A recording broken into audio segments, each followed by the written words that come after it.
Subscribe now and press the bell icon. Never miss an update.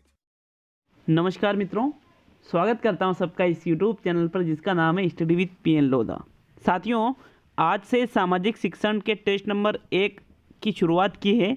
देखिए, आज से ही SST का ये टेस्ट पहला टेस्ट है। इसके पहले एसएसटी के टेस्ट नहीं ले रहा था। तो 20 प्रश्न आपको देखने को मिलेंगे जो कि लेवल 2 वालों के लिए है। मित्रों देखिए, जो आरबीएससी की 11th साइकोलॉजी की बुक है उसके भी क्वेश्चन कुछ ही समय बाद आपके आने वाले हैं, तो उसको वो दोनों लेवल के लिए उसको ज़रूर अटेंड करिएगा। आपके पास 114 दिन शेष है। शुरू करते हैं इस वीडियो को। 20 प्रश्न आपको देखने को यहाँ पर मिल जाएंगे मित्रों। तो आपके पहला जो क्वेश्चन आता है साथियों, चलिए एक एक क्वेश्चन को अच्छी तरह से देख करके समझ करके हम करने वाले हैं। पहला क्वेश्चन क्या है? मुख्यमंत्री की नियुक्ति की जाती है राष्ट्रपति के द्वारा, उच्च न्यायालय के मुख्य न्यायाधीश द्वारा, विधानसभा अध्यक्ष के द्वारा और राज्यपाल के द्वारा। तो साथियों राइट आंसर बताइए। प्रश्न संख्या 1 में कौन सा सही आंसर रहेगा? मित्रों अगर हम बात करें मुख्यमंत्री की नियुक्ति की, तो इनकी नियुक्ति करते हैं राज्यपाल। जो उस संबंधित राज्य के राज्यपाल है वो ही संबंधित राज्य के मुख्यमंत्री की नियुक्ति करते हैं। मित्रों जो मुख्यमंत्री बनते हैं वो वहाँ पर जो पार्टी जीतती है, जिस पार्टी के ज़्यादा एमएलए होते हैं, मतलब जिसका बहुमत होता है, उसमें से ही कोई सदस्य मुख्यमंत्री बनता है। तो चौथा विकल्प आपका यहाँ पर सही रहेगा प्रश्न संख्या 1 में। प्रश्न नंबर 2 देखेंगे साथियों। दूसरा प्रश्न है, मुख्यमंत्री अपने पद पर बना रहता है राज्यपाल के प्रसाद पर्यंत, विधानसभा में बहुमत का विश्वास प्राप्त रहने तक, और उपयुक्त 1 व 2 दोनों, और उक्त में से कोई नहीं। तो साथियों अच्छी तरह से समझ करके आंसर देना है प्रश्न नंबर 2 का। तो मित्रों इसके आंसर की अगर हम बात करें तो इसका विकल्प नंबर 3 सही है, क्योंकि राज्यपाल के प्रसाद पर्यंत और विधानसभा में बहुमत का विश्वास प्राप्त रहने तक, दोनों ही चीज़ें होनी चाहिए साथियों मुख्यमंत्री को अपने पद पर बने रहने के लिए। विकल्प नंबर 3 सही रहेगा आपका प्रश्न संख्या 2 में। नेक्स्ट प्रश्न संख्या 3 देखेंगे। तीसरा क्वेश्चन है, भारत में वर्तमान में प्रचलित पंचायती राज व्यवस्था का जनक किसे कहा जाता है? बलवंत राय मेहता को, जवाहरलाल नेहरू को, अशोक मेहता को और इंदिरा गांधी को। तो साथियों राइट आंसर बताना है प्रश्न नंबर 3 का। देखिए अगर प्रश्न नंबर 3 की अगर हम बात करें तो इसका राइट आंसर है बलवंत राय मेहता को वर्तमान में प्रचलित पंचायती राज व्यवस्था का जनक कहा जाता है। क्यों कहा जाता है? क्योंकि बलवंत राय मेहता समिति के ये अध्यक्ष थे और इस समिति ने सन 1956-57 में अपनी रिपोर्ट सरकार को सौंपी थी। और साथियों भारत में राजस्थान में 2 अक्टूबर 1959 को राजस्थान का एक जिला है जो है नागौर जिला। नागौर जिले में भी एक गांव है जिसका नाम है बगदरी गांव। इस बगदरी गांव से ही पंचायती राज व्यवस्था की शुरुआत की गई थी। तो विकल्प नंबर प्रथम सही रहेगा साथियों प्रश्न संख्या 3 में। नेक्स्ट प्रश्न नंबर 4 देखेंगे मित्रों। साथियों प्रश्न नंबर 4 पे आते हैं। चौथा क्वेश्चन है, पंचायत समिति के प्रधान का चुनाव कौन करते हैं? सरपंच, उप सरपंच, पंचायत समिति के निर्वाचित सदस्य और संबंधित क्षेत्र के समस्त मतदाता। तो साथियों सभी को पता है सरपंच तो ग्राम पंचायत में होता है, उप सरपंच भी ग्राम पंचायत स्तर पर होता है, और संबंधित क्षेत्र के समस्त मतदाता डायरेक्टली प्रधान को नहीं चुनते हैं, बल्कि उस पंचायत समिति के जो निर्वाचित सदस्य जो जीत कर आए हैं वो सभी मिलकर के प्रधान का चुनाव करते हैं साथियों। उन्हीं में से एक प्रधान बनता है। तो यहाँ पर आपका तीसरा विकल्प सही रहेगा प्रश्न संख्या 4 में। प्रश्न नंबर 5 पे देखेंगे, राज्य उपभोक्ता संरक्षण आयोग का अध्यक्ष हो सकता है उच्च न्यायालय का वर्तमान या सेवानिवृत्त न्यायाधीश, वरिष्ठ आईएएस अधिकारी, जिला एवं सेशन न्यायाधीश और सर्वोच्च न्यायालय का सेवानिवृत्त न्यायाधीश। तो साथियों बताइए राइट आंसर प्रश्न संख्या 5 में कौन सा आंसर सही रहेगा? तो साथियों प्रश्न संख्या 5 का सही आंसर है वो रहेगा उच्च न्यायालय का वर्तमान या सेवानिवृत्त न्यायाधीश राज्य उपभोक्ता संरक्षण आयोग का अध्यक्ष हो सकता है, क्योंकि राज्य उपभोक्ता संरक्षण आयोग प्रत्येक राज्य में स्थित होता है। तो सर्वोच्च न्यायालय का तो हर एक तो राज्य उपभोक्ता में आएंगे नहीं, इसलिए उच्च न्यायालय का वर्तमान या सेवानिवृत्त न्यायाधीश ही राज्य उपभोक्ता संरक्षण आयोग का अध्यक्ष हो सकता है। विकल्प नंबर 1 सही रहेगा प्रश्न संख्या 5 में। प्रश्न नंबर 6 पे देखेंगे मित्रों, राज्य उपभोक्ता संरक्षण आयोग के निर्णय के विरुद्ध अपील की जा सकती है उच्च न्यायालय में, सर्वोच्च न्यायालय में, राजस्व मंडल में और राष्ट्रीय उपभोक्ता संरक्षण आयोग में। तो मित्रों, राज्य उपभोक्ता संरक्षण आयोग जो कि प्रत्येक राज्य में स्थित होता है, अगर इसके निर्णय के विरुद्ध आपको अपील करनी है तो फिर आपको जाना पड़ेगा राष्ट्रीय उपभोक्ता संरक्षण आयोग में, जो कि नई दिल्ली में स्थित है। विकल्प नंबर 4 आपका सही रहेगा साथियों प्रश्न संख्या 6 में, क्योंकि राज्य से ऊपर राष्ट्र ही आएगा। तो प्रश्न नंबर 7 पे चलते हैं। अब आपके 7वां क्वेश्चन है, अफ्रीका की सबसे ऊंची पर्वत चोटी किलिमंजारो जो कि 5895 मीटर है, कहाँ पर स्थित है? केन्या में, तंजानिया में, युगांडा में और दक्षिण अफ्रीका में। तो साथियों प्रश्न संख्या 7 का सही आंसर बताइए कि जो अफ्रीका की सबसे ऊंची पर्वत चोटी है किलिमंजारो, वो कहाँ, किस देश में स्थित है? मित्रों, प्रश्न नंबर 7 का सही आंसर है अफ्रीका की सबसे ऊंची पर्वत चोटी है तंजानिया में स्थित। कहाँ पर स्थित है?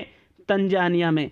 तो साथियों, ये जो सबसे ऊंची चोटी है ये कहाँ है? तंजानिया में। किलिमंजारो नामक एक राष्ट्रीय उद्यान भी है तंजानिया देश में, और उसी राष्ट्रीय उद्यान में ये किलिमंजारो नामक चोटी भी स्थित है। विकल्प नंबर 2 आपका सही रहेगा साथियों प्रश्न संख्या 7 में। नेक्स्ट क्वेश्चन देखते हैं प्रश्न नंबर 8। मित्रों, प्रश्न नंबर 8 देखते हैं, नील नदी किस झील से निकलती है? टांगनिका झील, विक्टोरिया झील, चार्ट झील और मलावी झील। तो मित्रों बताइए राइट आंसर प्रश्न संख्या 8 में कौन सा आंसर सही रहेगा? मित्रों, अगर बात करें नील नदी की तो ये विक्टोरिया झील से निकलती है। साथियों, विक्टोरिया झील अफ्रीका की सबसे बड़ी झील है, याद रखिएगा इस चीज को भी, ये फैक्ट भी आपको याद होना चाहिए। अफ्रीका की सबसे बड़ी झील कौन सी है? विक्टोरिया झील है। यहाँ से निकलकर ये विस्तृत सहारा जो मरुस्थल है उसका जो पूर्वी भाग है, सहारा मरुस्थल का पूर्वी भाग, उसको पार करती हुई ये भूमध्य सागर में पड़ती है। कहाँ पड़ती है? भूमध्य सागर में।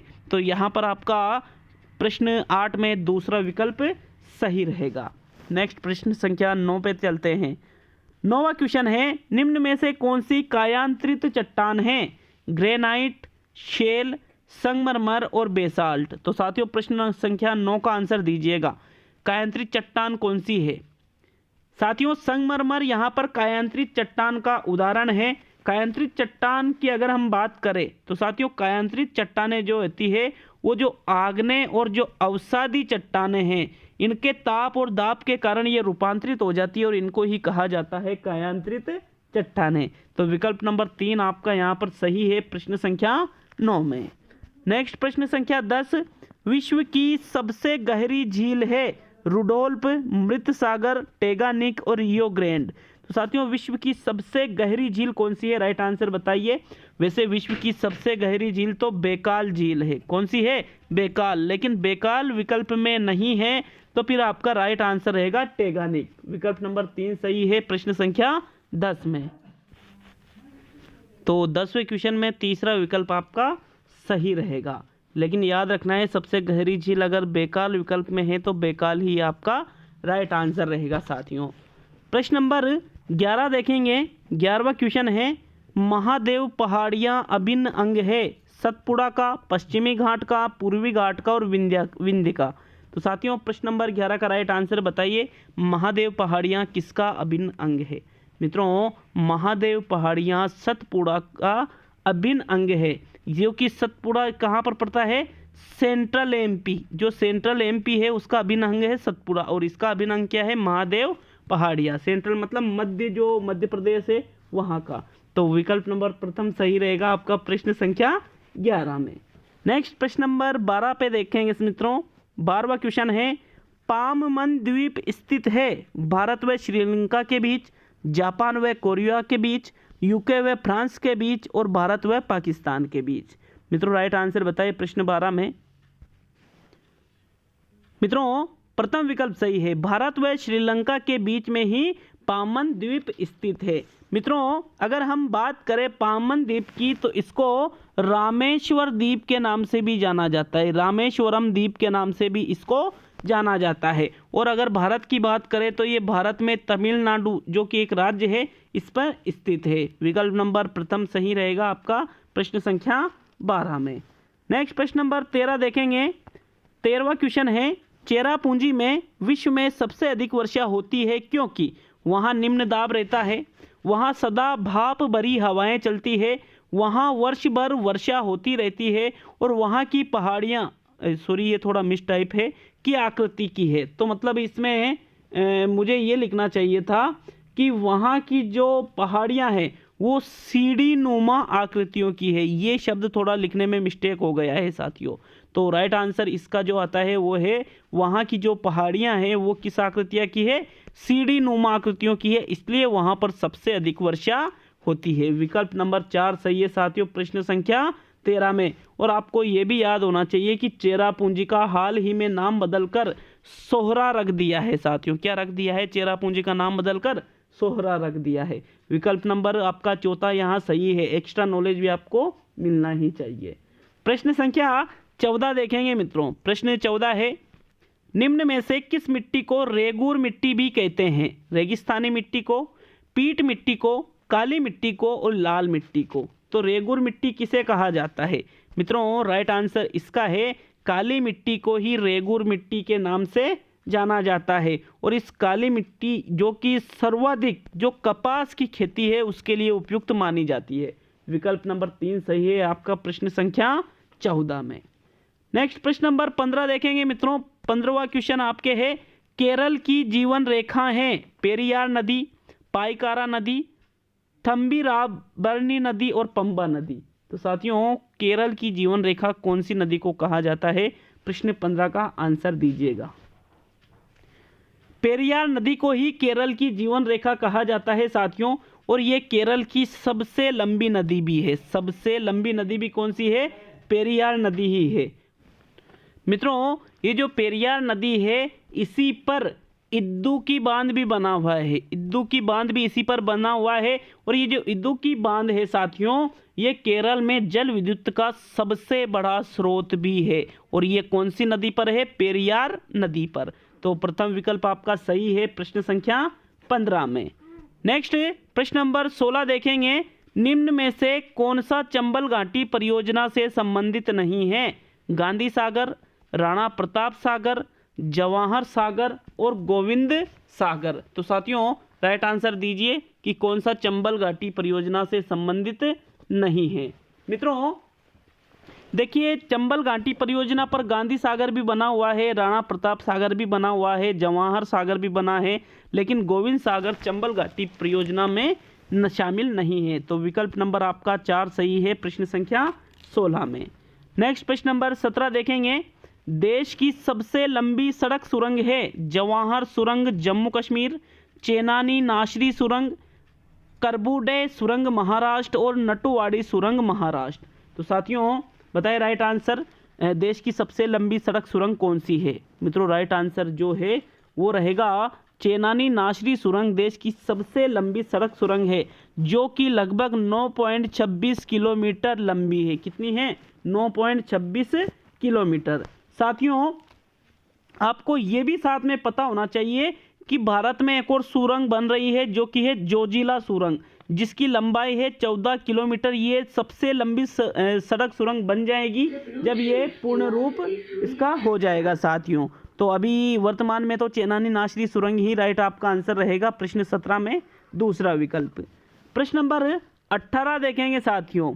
सुप्रसिद्ध पर्यावरणविद एवं राजस्थान के मुख्य वन्यजीव संरक्षक जिन्हें टाइगर मैन के नाम से भी जाना जाता है, कौन है वो? कैलाश सांकवा, डॉक्टर सीताराम लालस, राजेंद्र सिंह और वाल्मीकि थापर।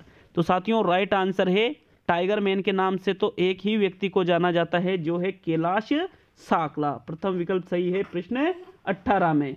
नेक्स्ट 19वां क्वेश्चन देखते हैं मित्रों। प्रश्न number 19।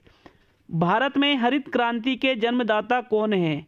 MS. Swaminathan, Verghese Kurien, Norman Borlaug और प्रोफेसर C.R. राव।